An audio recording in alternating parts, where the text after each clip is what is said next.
할렐루야, 반갑습니다. 2024년 추석 연휴가 시작이 됐습니다. 추석 연휴에 맞이하는 거룩한 주일임에도 불구하고 또 여러분이 분주하고 바쁜 또 예배드리기 어렵게 만드는 여러 상황이 있는 가운데서라도 변함없이 예배 자리에 오셔서 하나님을 예배하고 경배하는 여러분 모두를 주님의 이름으로 환영하고 또 축복합니다. 하나님이 더 큰 은혜를 부어주실 줄로 믿습니다. 이틀이 지나면 우리 고유 민속 명절 추석이 옵니다. 추석. 여러분, 추석은 무슨 뜻일까요? 생각해 본 적이 있나요? 추석 뭐 하는 날이고 무슨 뜻일까? 송편 먹는 날. 이 정도로 우리가 그렇게 인식하고 있을런지 모르겠습니다. 여러분, 혹시 추석이 무슨 뜻인지를 혹시 생각해 보신 적이 있나요? 추석은 가을추에다가 말석자, 끝석자를 씁니다. 그러니까 가을이 끝나다. 이게 추석입니다. 가을이 끝나다. 여러분, 우리 이 민족은요, 오랜 세월 동안에 농경 생활을 중심으로 해왔습니다. 그 농경 생활이 생활의 생계수단이 되었고요, 그래서 한 해의 농사를 거두는 이 곡식 수확의 시점은, 추수의 시점은 아주 중요했다는 겁니다. 이런 맥락에서 추석은 곡식을 수확하는 절기, 풍년을 기쁘게 맞이하는 명절, 이게 추석입니다. 추석, 가을이 끝나다라고 하는 거죠. 그러니까 모든 곡식을 다 거두어 드린다라고 하는 겁니다. 그래서 전통적으로 추석 명절이 되면 뭐 하냐? 성묘합니다. 왜 성묘해요? 조상님의 은덕입니다. 올해도 조상님의 은덕이고, 그리고 이렇게 많은 풍년의 곡식을 주신 것, 이거 조상님의 은덕입니다. 그러면서 성묘를 합니다. 그리고 제사상을 차려놓고 올해도 풍년 주신 조상님의 은덕 감사합니다. 그리고 엎드려 절하고 제사를 지낸다, 그런 얘기입니다. 그게 우리들의 전통적인 모습이었다라고 하는 것입니다.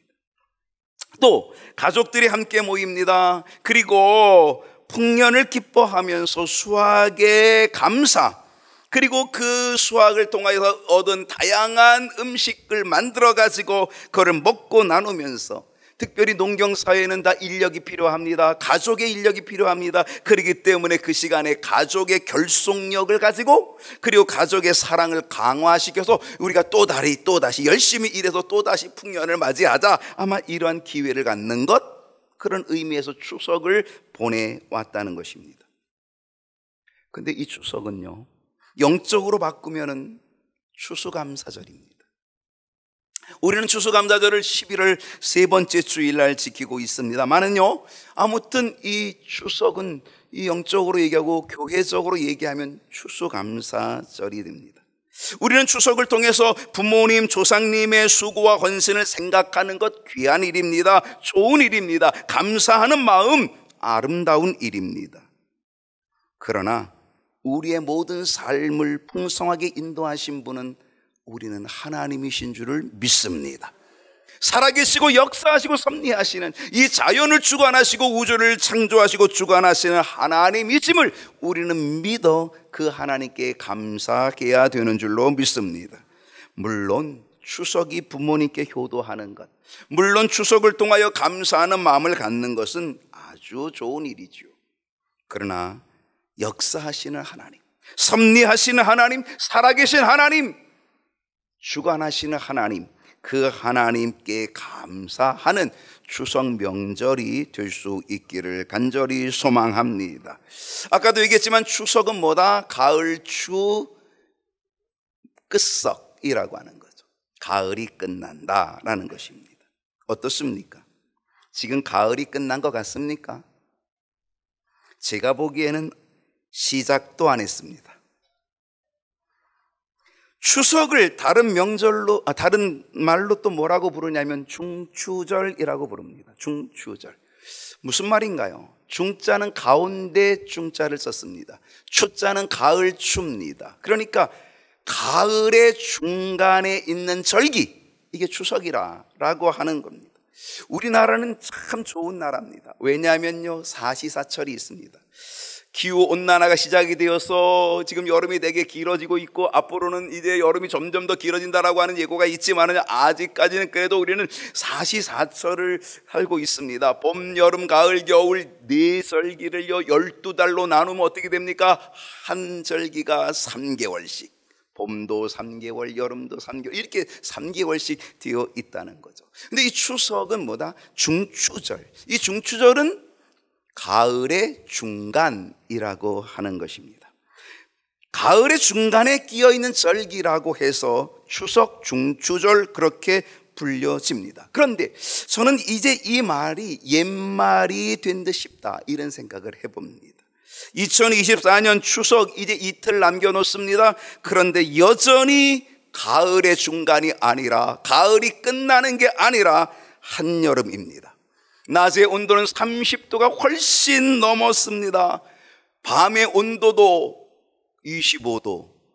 9월의 열대야. 와, 열대야를 아직도 우리는 체험하고 있는 한여름 속에 있다는 거죠. 저는 이제는 명칭도 좀 바꿔야 되지 않을까, 이런 생각을 개인적으로 해보기도 합니다. 아무튼요, 날씨가 어찌 되었든 우리는 2024년 추석을 맞이하게 되었으니, 이 추석 사랑과 감사가 가득한 풍성한 절기, 여러분 모든 삶 속에 임하게 되기를 주님의 이름으로 축복합니다. 우리 옆에 있는 말고 인사합니다. 잘 오셨습니다. 큰 은혜 받읍시다. 오늘 9월의 세 번째 주일입니다. 여러분, 함께 나눌 말씀의 제목 여전히 똑같습니다. 다 같이 읽어봅시다. 시작. 한 번 더 시작. 오늘 몇 번째 시간인가요? 13번째 시간입니다. 지겨우신가요? 재밌나요? 누구를 본받아야 할까? 여러분, 누구를 본받자 그랬습니까? 우리는 데살로니가 교회 성도들을 본받자라고 하면서 시작을 했습니다. 데살로니가 교회 성도들을 본받고, 데살로니가 교회 성도들이 본받았던 분은 누구였다? 주님이셨다. 그래서 우리는 주님을 본받자 그랬습니다. 그리고 우리는 이방의 로마 백부장이었던 고넬료의 믿음을 본받자 그랬고요, 또 이방 여인이었던 수로보니게 여인의 믿음을 우리가 본받자 그랬습니다. 우리는 지난주에는요, 거지였고 맹인이었던 바디메오의 그 믿음이 얼마나 귀한지를 우리가 본받자라고 하면서 은혜를 함께 나누었습니다. 오늘 13번째 시간에 누구를 본받으면 좋을까? 여러분이 아마 본문을 제대로 읽었다면 기억나는 한 사람이 있을 것입니다. 누굴까요? 이쪽만 읽었나요? 네, 바나바입니다. 여러분, 많은 사람들은요 1등을 좋아합니다. 여러분 1등 좋아하십니까? 1등 안 좋아하세요? 2등, 3등 하시겠습니까? 여러분, 초등학교 때 운동회 하면 달리기 합니다. 1등 하면은 공책 3권 줍니다. 2등 하면 2권 줍니다. 3등 하면 1권 줍니다. 그래서 그 3권 받으려고 무지무지하게 달려갑니다. 1등 하려고 달려갑니다. 많은 사람들은요 1인자 되기 원합니다. 2인자, 3인자 하는 거 별로 원하지 않습니다. 1인자 1등 하려고 합니다. 그래서 제1, first, 제1, 이 제1의 영광, 제1의 영예를 얻기를 원합니다. 비행기도 등급이 있더라고요. 이코노미, 비즈니스, 퍼스트 클래스. 아마 일평생 퍼스트 클래스를 타볼 기회는 없을지 모릅니다. 저는 퍼스트 클래스를 구경해 본 적은 있습니다. 올라가서 그 비즈니스석을 통해서 올라가 가지고 구경을 해본 적은 있는데 거기에서 앉아서 가본 적은 없습니다. 굉장히 비싼 자리죠. 퍼스트. 사업에서도요 제일, 이 제일이라고 하는 것, 이 제일이 되고 싶어서 퍼스트라고 하는 상호를 많이 사용합니다. 은행에 무슨 은행이 있어요? SC 제일은행이 있습니다. 은행 중에 우리가 제일이야. 제일은행이 있습니다. 옷에도 제일이 있더라고요. 제일모직. 제일제당도 있어요. CJ, 제일제당. 여러분, 예전에, 요즘 병원들이 많이 생겼지만은요, 예전에 부천에 그래도 좀 큰 병원 하나가 있었습니다. 부천 제1병원. 제1병원입니다. 제1학원, 제1약국, 모두 다 제1이 되고 싶어 합니다. 여러분, 사업에만 제1일까요? 교회도 예외는 아니더라고요.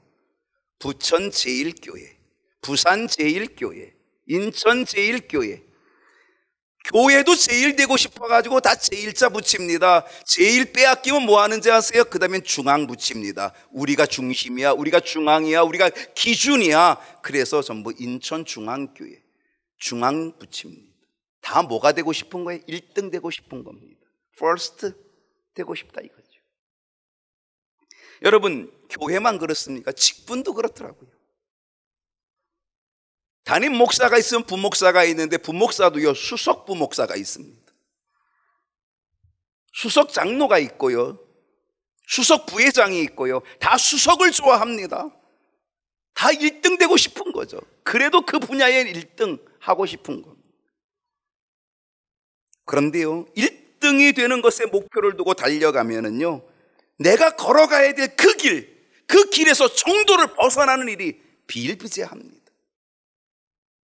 특히 내가 1등을 달려가고 싶은데 나보다 막 먼저 달려가는 사람이 있습니다. 나보다 좀 잘 달려가는 사람이 눈에 보이면요, 눈에 불이 납니다. 막 뚜껑이 열립니다. 그래서 그 사람에 대해서 막 씹어댑니다. 그리고 시기, 질투 일으킵니다. 분쟁 일으키고 다툼이 일어납니다. 왜? 1등 하려고. 그 사람 깎아내려서 내가 1등 하려고 잡아먹습니다. 여러분, 하나님이 우리에게 원하시는 것은 1등이 되는 것 원하지 않습니다. 하나님이 우리에게 원하시는 것은 제1이 되는 것을 원하지 않습니다. 여러분, 하나님이 우리에게 원하시는 건 뭘까요? 1등입니까? 제1입니까? 아니에요. 하나님이 우리에게 원하시는 게 뭘까요? 제가 가르쳐 드릴게요. 아니, 이건 내 얘기가 아니라요, 이거는 미가 선지자의 얘기입니다. 미가서 6장 8절을 한번 다 같이 읽어볼 텐데요, 다 같이 한번 천천히 한번 읽어봅시다. 사람아, 시작.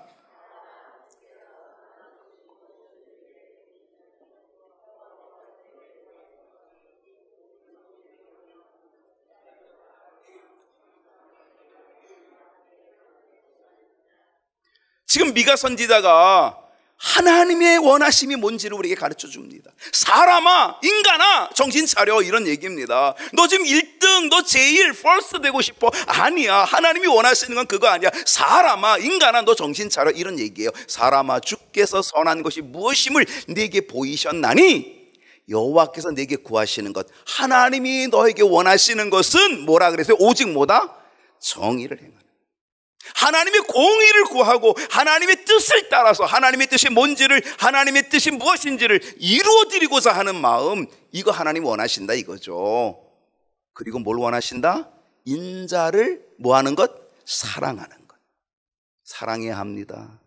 서로 사랑해야 합니다. 포악하는 게 아니라 빼앗고 압제하고 누르고 끄집어내리고, 이게 아니라 뭐 하는 거예요? 사랑하는 것, 이거 원하신다는 거죠. 뭘 원하신다 그랬어요? 겸손하게 내 하나님과 함께 하는 것, 겸손하게 하나님과 함께 하나님을 믿고 하나님을 신뢰하고 따라가는 것, 이거 원하신다는 것. 제일이 아니고요, first가 아닙니다. 1등 아닙니다. 우리의 믿음의 길은 결과보다는 과정을 더 중요하게 여겨야 합니다. 꽝 잡는 게 매가 되어서는 안 됩니다. 뭐로 가도 서울만 가면 된다, 이거 안 됩니다. 어찌됐든 꽝만 잡으면 되고, 어찌 갔든지 그냥 서울만 가면 된다, 무슨 수를 써서라도 꽝만 잡으면 된다, 이거 안 된다, 이런 얘기입니다. 이건 하나님이 기뻐하는 삶이 될 수 없다는 겁니다. 우리는 매일 하나님이 우리에게 요구하시는 삶을 살아야 합니다.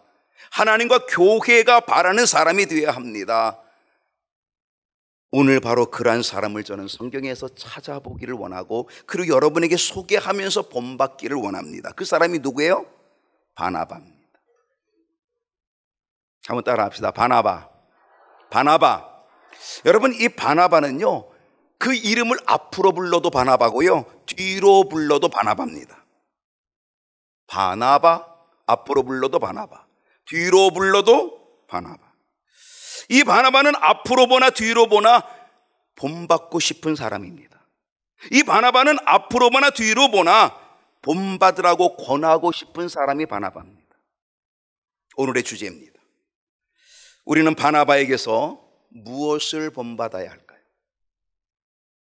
제가 이 바나바를 통해서 뭘 본받아야 될지를 막 이렇게 성경을 보면서 제가 한 7가지를 끄집어냈습니다. 오늘 7가지 하려면 여러분 집에 못 갑니다. 그래서 오늘 제가 끄집어낸 7가지 중에서 몇 가지를 하고 싶으면 제가 보통 하는 게 1, 2, 3 아니면 많으면 4까지 하죠. 그죠? 근데 오늘은 1만 하겠습니다.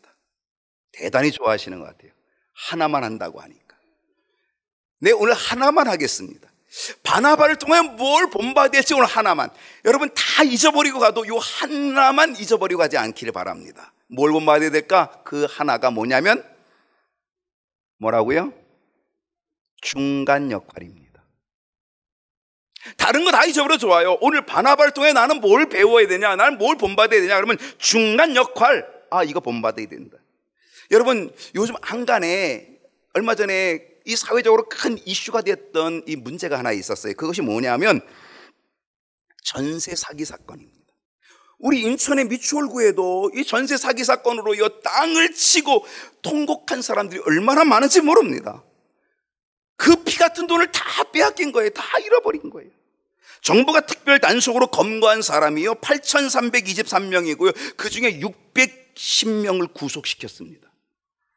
대규모 전세 사기 조직 40개를 적발했습니다. 대규모 전세 사기 사건 40개의 조직을 검거했다는 겁니다. 적발했다는 거예요. 많은 사람들이 피눈물 나는 돈, 잃어버린 돈, 사기당하였다는 거죠. 부동산 거래하는 데 있어서요 아주 중요한 역할을 하는 사람이 있습니다. 누구죠? 공인중개사입니다. 발표된 내용에 의하면 이 전세 사기 의심자 중에 35%가 공인중개사였다는 것입니다. 공인중개사가 중간 역할을 제대로 했다면, 매수인과 매도인 사이, 임차인과 임대인 사이를 제대로 중개하는 중간 역할을 제대로 하였다면 땅을 치고 통곡할 사람은 없었을 것입니다. 그런데 바로 이 중간 역할을 했던 이 공인중개사들, 바로 이들 가운데 나쁜 마음을 먹고 이미 거기에 사기에 같이 연루돼 가지고, 그래서 마치 직거래한 것처럼 신고를 하고, 그리고 나머지 것들은 다 자기가 수수료를 챙겨 먹은 거죠. 엄청난 수수료를 챙겼습니다. 중간 역할을 제대로 했다면, 여러분 이 중간 역할이 얼마나 중요합니까? 중간 역할을 정말 양심적으로 법대로 제대로 하였다라고 한다면, 그러면 땅을 칠 일, 통곡할 일은 없었을 텐데 말이죠. 중간 역할 너무 중요합니다. 스포츠 중에서요 축구는 전 세계적으로 인기가 대단합니다. 요즘 월드컵 예선을 하고 있습니다. 우리나라도 이 축구 때문에 말이 많습니다. 감독을 임명한 거에 대해서도 아주 대단히 지금 말이 많고요. 또 우리나라 축구 지금 실력이 그냥 그렇게 별로 좋지 않아서 그래서 아주 또 말이 많고 그렇습니다만, 아무튼 여러분 이 축구 몇 명이 뜁니까? 그라운드에서 11명이 뜁니다. 이 11명이 각각의 포지션을 가지고 있는데 이 포지션이요 다 중요합니다. 여러분 어떤 게 제일 중요한 포지션일 것 같아요? 우리가 어렸을 때는요 공을 차면요 제일 공을 못 차는 사람에게 뭘 시켰어요? 골키퍼 시켰습니다. 나는 그게 진짜 바보 같은 짓입니다. 여러분 공을 못 차는 사람에게 골키퍼 시키면요 2골 먹을 것 10골 먹습니다. 근데 진짜 골키퍼요 진짜 공을 잘 차고 움직임이 빠른 사람을 골키퍼 시키면요 10골 먹을 것 2골밖에 안 먹습니다. 근데 전부 다 공 제일 못 차는 사람을 골키퍼 시켜. 왜 그런지 아세요? 내가 1등 해야 돼. 내가 가서 골 넣어야 돼. 내가 가서 영광을 얻어야 돼. 다 그래서 뛰려고만 하지 골키퍼 하는 사람은 아무도 없는 거예요. 그러니까 제일 못하는 애 가서 골키퍼 시키니까 맨날 골만 먹는 거죠. 골키퍼 중요합니다. 여러분 골키퍼만 중요하겠습니까? 공격수가 있어야 골을 넣습니다. 근데 공격수만 골을 넣어도 뭐합니까? 수비수가 엉망이면 골을 먹힙니다. 먹습니다. 그러니까 다 중요합니다. 근데요 제가 볼 때 축구에서 가장 중요한 포지션은 뭐다? 제가 볼 때는요, 미드필더입니다. 미드필더는 뭐예요? 일명 허리입니다. 이 미드필더는 중앙에 있는 사람들입니다. 이 중앙에서 왜 중요하냐? 이 사람들은 별로 두각을 안 나타나는 것 같지만은요, 대단히 중요한 게 뭐냐면 수비와 공격을 연결해 줍니다. 조율합니다. 빠르게 할지 아니면은 천천히 할지 이거를 조율하는 조율사, 이게 미드필더입니다. 이 미드필더가 활성화되고 미드필더가 강해지고 활발하면요, 축구가 굉장히 활기 있게 움직입니다. 근데 미드필더가 무너지면 공격도 무너지고 수비도 무너지고, 왜? 중간 역할이 없으니까, 가운데가 없으니까 다 깨지는 거예요. 전쟁이 일어나도요, 보급로 중간을 차단해버리면요, 그러면 끝나는 거예요. 끝장이에요. 이 중간이 무지하게 중요하다는 사실입니다. 여러분, 축구만 허리가 중요합니까? 우리의 몸도 허리가 중요합니다. 제가 허리를 다쳐봤잖아요. 허리가 아픈데, 신경을 눌려서 아픈데 그 통증은요, 여러분 상상을 초월하는 통증입니다. 통증의 최고가 10이라고 하면 그 10이 느껴지는 거예요. 그 이상의 통증은 없을 정도로 그렇게 느껴지는 게 허리에, 그 신경에 누르는 통증입니다.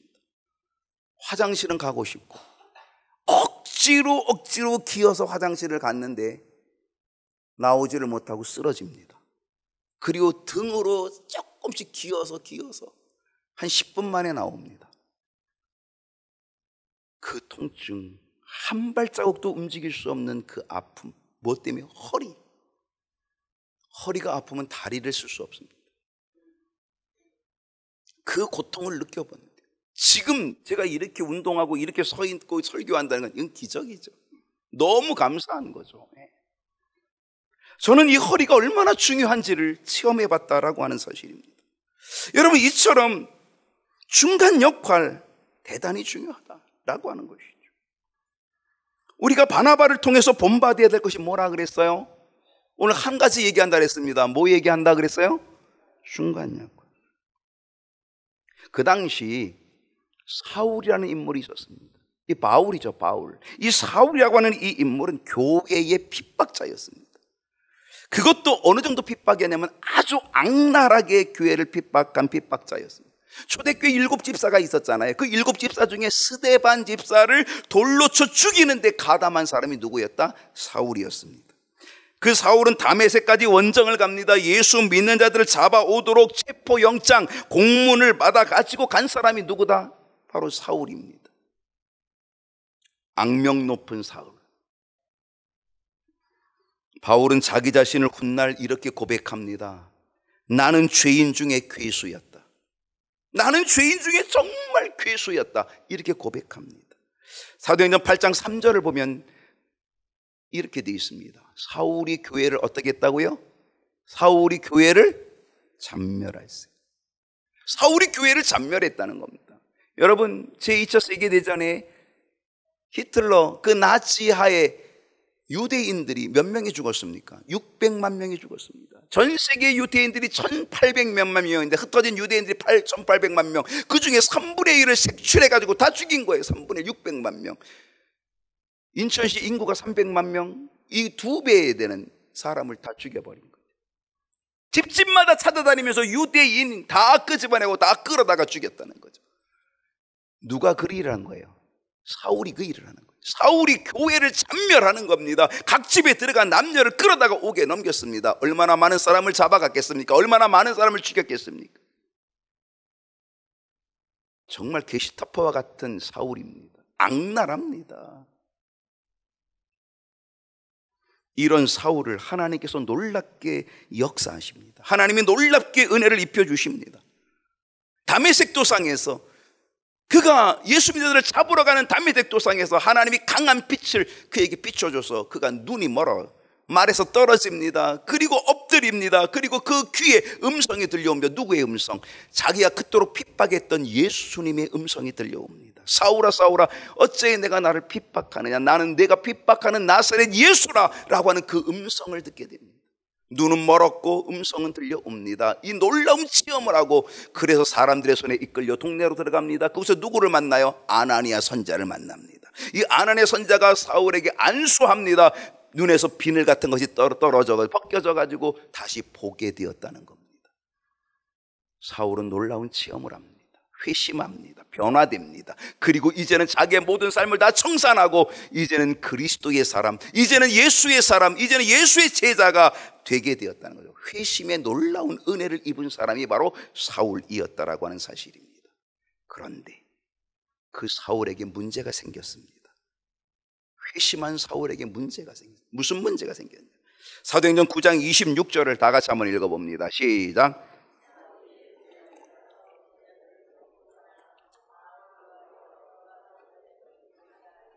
사울은 정말 회심했습니다.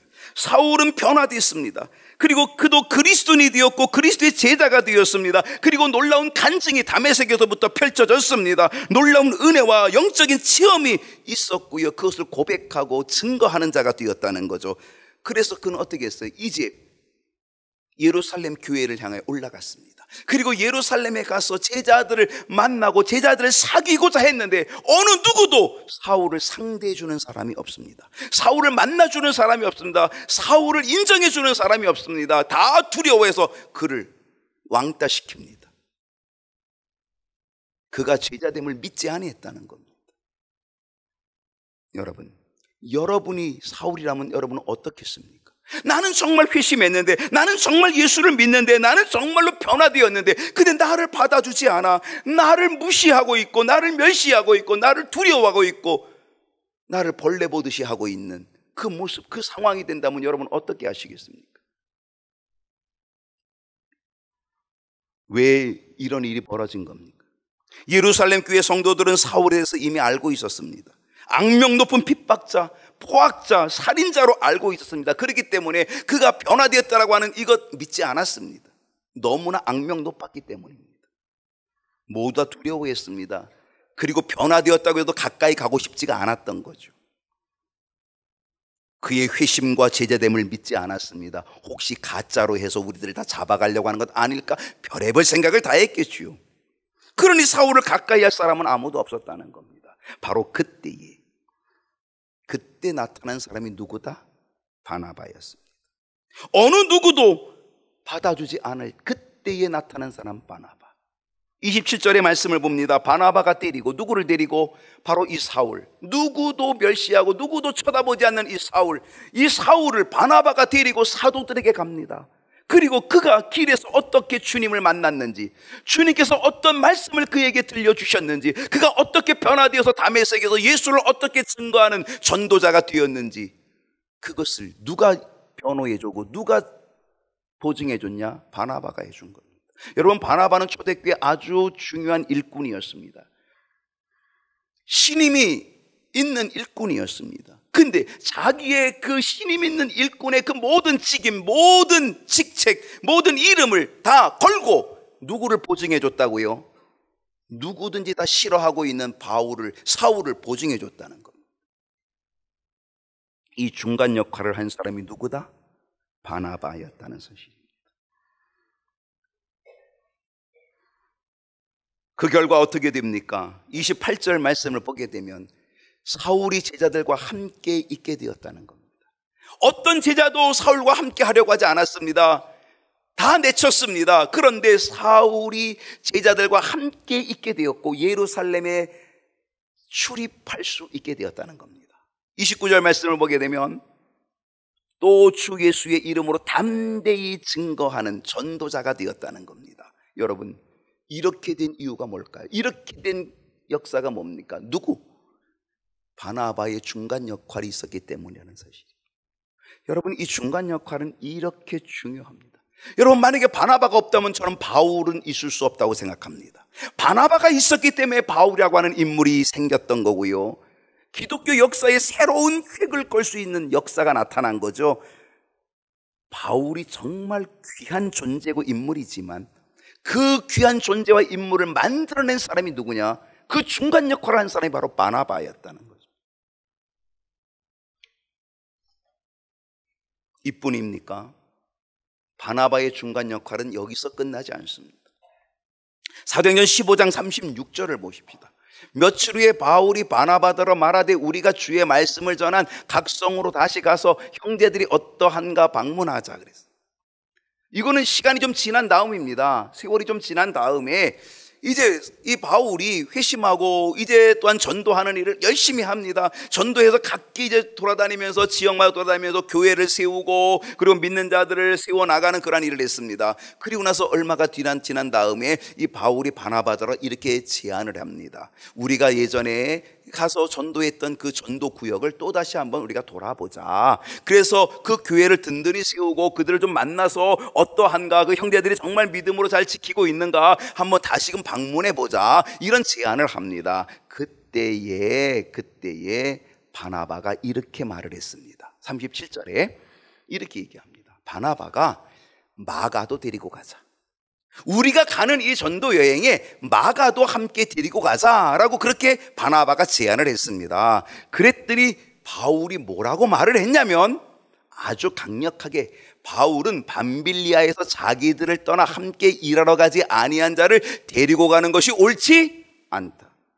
사실 이 마가는요, 함께 바울과 함께 전도 여행을 했던 일행이었습니다. 그런데 밤빌리아에서 바울의 일행을 내치고 떠난 사람, 그 전도 여행의 그 일행에서 탈퇴한 사람, 그 사람이 마가였거든요. 어떤 일로 이 일이 벌어졌는지 모르지만 아무튼 마가가 어떤 상처가 있었는지, 어떤 아픔이 있었는지, 어떤 고통이 있었는지 모르지만 마가가 그 일을 하다가 그냥 돌아가 버렸다는 거예요. 전도 여행을 하던 도중에 그 일을 완수하지 못하고 돌아가 버렸다는 거예요. 이것이 바울의 머릿속에 있는 거예요. 그래서 바울이 그때 돌아간 이 마가를 같이 데려갈 수 없다, 그러면서 마가를 내쳐버린 겁니다. 그래서 어떤 일이 벌어지냐면 39절에 보면 서로 다투었습니다. 누구랑? 바울과 바나바가 서로 다투었습니다.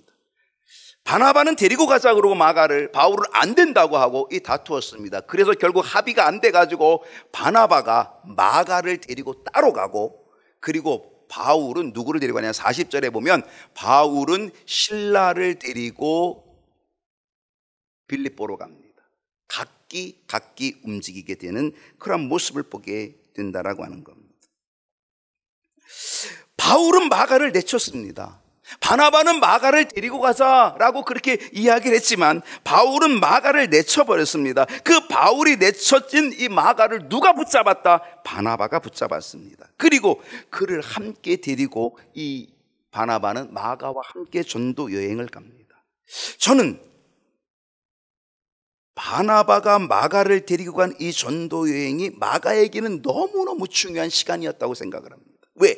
마가가 회복하는 시간.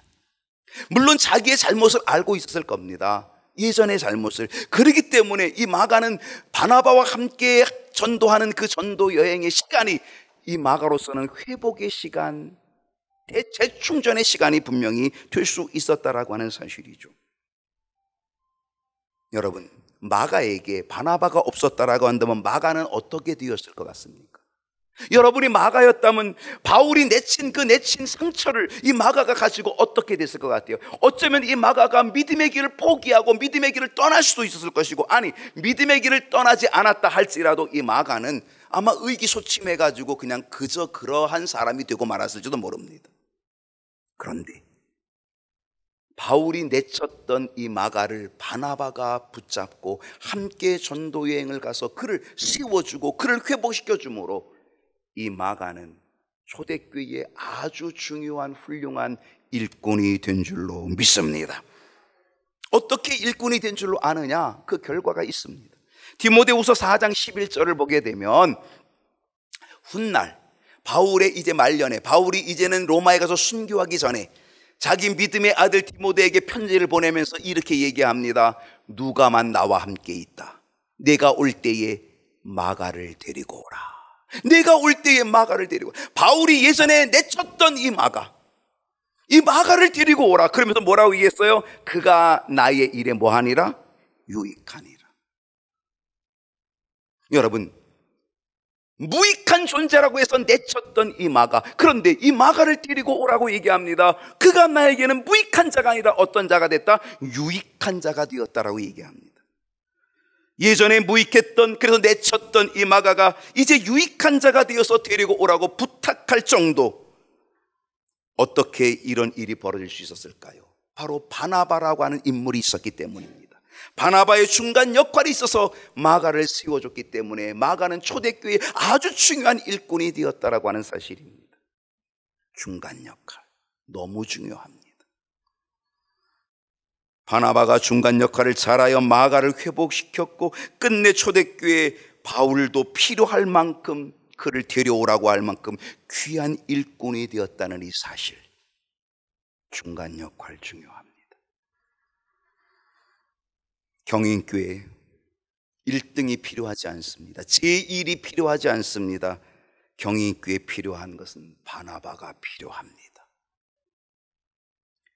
중간 역할을 해줄 수 있는 바나바가 필요합니다.